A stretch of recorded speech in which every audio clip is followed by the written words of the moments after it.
പ്പെട്ട പ്രകൃതിദത്തമായ നിയോഡൈമിയം എന്ന ഭൂമിയിലെ അപൂർവമായ മാഗ്നറ്റാണ്. ഇത് ഭൂമിയിൽ നിന്ന് 700 മുതൽ 800 അടി വരെ താഴ്ചയിൽ കണ്ടുവരുന്നു. ഓക്കെ, അതുകൊണ്ട് തന്നെ ഇത് വളരെയധികം പവർഫുൾ ആയ ഒരു മാഗ്നറ്റാണ്. വ്യത്യസ്ത വലുപ്പത്തിലുള്ള വിവിധ തരത്തിലുള്ള മാഗ്നറ്റുകൾ ഞാൻ നിങ്ങളെ കാണിക്കാം. ഇവയെല്ലാം വളരെ വ്യത്യസ്ത വലുപ്പത്തിലുള്ളതാണ്. ഇലക്ട്രിസിറ്റി നമ്മൾ ആംബിയർ എന്ന അടിസ്ഥാനത്തിലാണ് അളക്കുന്നത്. അങ്ങനെ മാഗ്നറ്റിനെ നമ്മൾ ഗോസ് മീറ്റർ കൊണ്ട് അളക്കുന്നു. എന്റെ കയ്യിൽ ഇപ്പോൾ ഒരു ഗോസ് മീറ്റർ ഉണ്ട്. ഈ ഗോസ് മീറ്റർ ഓൺ ചെയ്തതിനു ശേഷം ഈ മാട്രസിന് മുകളിൽ വെച്ചാൽ ഈ മാഗ്നറ്റിൽ എത്രമാത്രം ഗോസ് ഉണ്ടെന്ന് നിങ്ങൾക്ക് മനസ്സിലാകും. അതിവിടെ പ്രതിഫലിക്കുകയും ചെയ്യും. അങ്ങനെ പ്രതിഫലിച്ചു കഴിഞ്ഞാൽ നിങ്ങൾക്ക് മനസ്സിലാകും മാഗ്നറ്റിനുള്ളിൽ എത്രമാത്രം ഗോസ് ഉണ്ടെന്ന്. 1000 ഗോസ് പവറുള്ള മാഗ്നറ്റുകൾ നമുക്കുണ്ട്.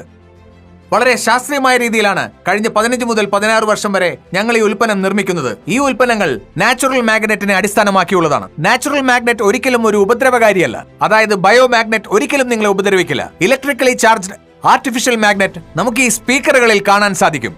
അതുപോലെ കബോർഡിന്റെ ലോക്കിൽ കാണുന്നതും ആർട്ടിഫിഷ്യലി ഇലക്ട്രിക്കൽ മാഗ്നറ്റ് ആണ്. അവ ദോഷകരമാണ്. എന്നാൽ ബയോ മാഗ്നറ്റ് ഒരിക്കലും ദോഷകരമല്ല. 3 വിഭാഗത്തിൽപ്പെടുന്ന ആളുകൾ ഈ കാന്തം ഉപയോഗിക്കരുത്. അതായത് ശരീരത്തിനുള്ളിൽ പേസ് മേക്കർ എന്ന ഇലക്ട്രോണിക് ഉപകരണം ഉള്ളയാൾ ഇത് ഉപയോഗിക്കരുത്. ശരീരത്തിൽ ഇലക്ട്രോണിക് ഇൻസുലിൻ പമ്പുള്ളവർ ഇത് ഉപയോഗിക്കരുത്. അതുപോലെ ഗർഭിണികൾ ഈ ഉൽപ്പന്നം ഉപയോഗിക്കരുത്. ഗർഭാവസ്ഥയ്ക്ക് ശേഷം നിങ്ങൾക്ക് ഇത് ഉപയോഗിക്കാം. ഒരു തരത്തിലുള്ള സൈഡ് എഫക്റ്റും ഉണ്ടാവില്ല. കുട്ടികൾക്കും ഇത് ഉപയോഗിക്കാം. ഒരു തരത്തിലുള്ള സൈഡ്